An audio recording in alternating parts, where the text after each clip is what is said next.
senhor é um homem culto, preparado, evidentemente, sem nós compromisso. sabemos. Sem nenhum compromisso. Ninguém. Vamos ao inverso. Uma pessoa que não tenha nenhum compromisso, mas que não tenha nenhum preparo. Não poderá. Perdoe, não creio. Sem preparo. Aí vem a história da assessoria. Mas a pessoa se tornará, perdoe-me dizer isso, até certo ponto um títere. Quem vai ser o ministro da Fazenda? Tem uma pessoa que, graças a Deus, tem me colaborado comigo, está sendo meu conselheiro, o senhor Paulo Guedes. Eu até pergunto, meu Deus, o que ele viu em mim?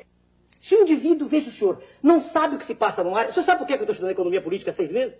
Senão eu não sabia o que se passava. Iam virar para mim e dizer assim, não, o choque heterodoxo é besteira. Uns tantos dizer, não é não. Não é não. Eu estou estudando. Não é não. Eu leio as opiniões dos monetaristas, dos estruturalistas. O senhor está falando de economia, o Marcelo Filho quer saber qual é a sua opinião sobre o tripé macroeconômico. Olha só, quem vai falar de economia por mim é a minha equipe econômica. O senhor é doutor no assunto? Não mesmo. Mas não sou burro. A diferença é essa. O pessoal exige de mim a questão de entendimento em economia, então teria que exigir entendimento em medicina. Eu vou indicar o ministro da Saúde. Você pode ver, dos 5 presidentes militares, qual deles eram formados em economia? Nenhum. E trouxeram o Brasil da 49ª para a 8ª economia no mundo. Oi? Não, eles deixaram o Brasil com muita inflação, fizeram a dívida externa do tamanho que ficou. Não, a dívida externa foi de... Agora, mesmo para a dívida externa, que era grande para aquela época... Tinha inflação, no governo militar não, tinha inflação. No final tem inflação grande no governo Figueiredo. Tá? Então nós não podemos ter um indivíduo despreparado de jeito nenhum. Eu não aceito que uma pessoa sem preparo possa ser presidente da República. Cabe sim ao presidente da República. São números absurdos. Os meus economistas dizem que tem solução, mas será muito difícil atender essa meta.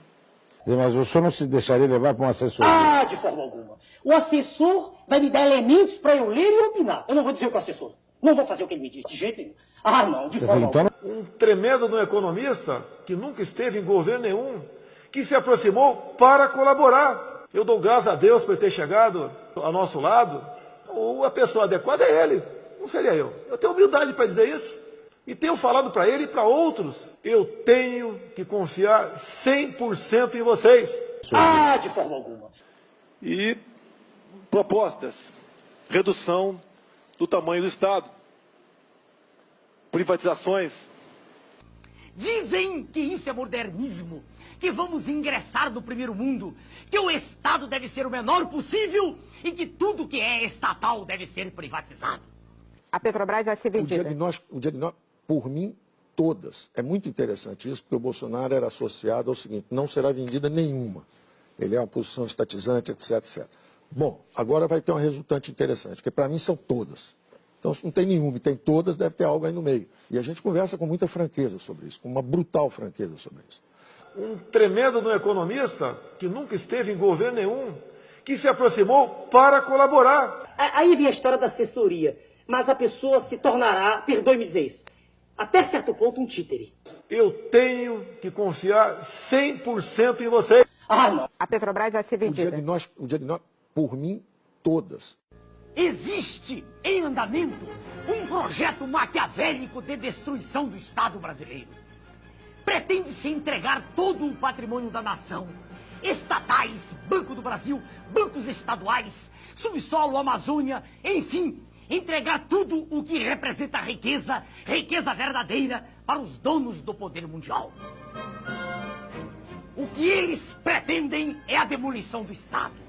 Destruído o Estado, segue-se o esfacelamento da nação, fazendo com que o povo não acredite em nada que é nacional, com que perca a sua autoestima e que tenha vergonha de ser brasileiro. Nos valores, eu pedi a 2 grupos para fazer o cálculo para mim. Então, o que acontece? Eu não vou mencionar os grupos aqui, mas são grupos super estabelecidos. Um é um grande grupo internacional e o outro é um grande grupo brasileiro. Um me deu a estimativa entre 500 e 700 bilhões, entre 500 e 700 bilhões, ou seja, valor médio 600, e o outro me deu entre 700 e 900, valor médio de 700. Para essas 5, só para a Petrobras?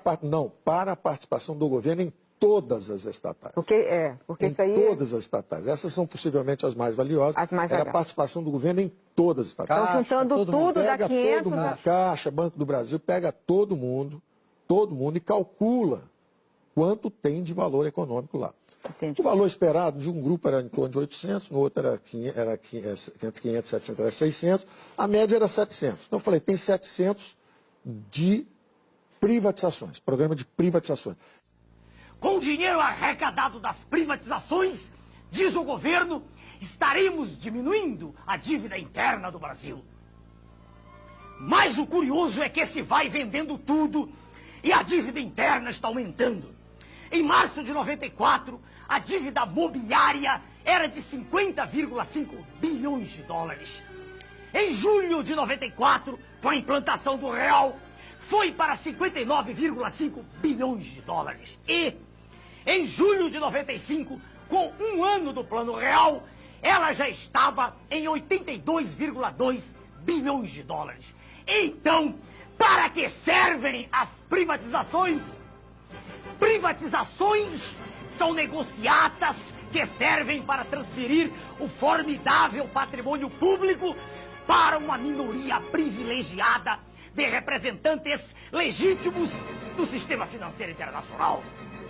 O governo, sob o comando do sistema financeiro internacional, estabelece juros da dívida interna tão extorsivos que vão exaurindo as finanças públicas e vão quebrando as indústrias, destruindo a agricultura, aumentando o desemprego e criando, como diz o professor Adriano Benayon, doutor em economia pela Universidade de Hamburgo, na Alemanha, criando, sim, uma verdadeira economia de cemitério. Mas a nação é o povo, com o seu território, com a sua história, os seus costumes e com a sua língua. Eles querem destruir nossa nação. Com a desculpa de modernidade, de entrar no primeiro mundo, o que estão fazendo é destruir a indústria nacional. Esta é a verdade sobre o projeto neoliberal, que a imprensa podre não mostra. É conduzir o nosso povo, qual manada de búfalos, para o precipício, para a escravidão.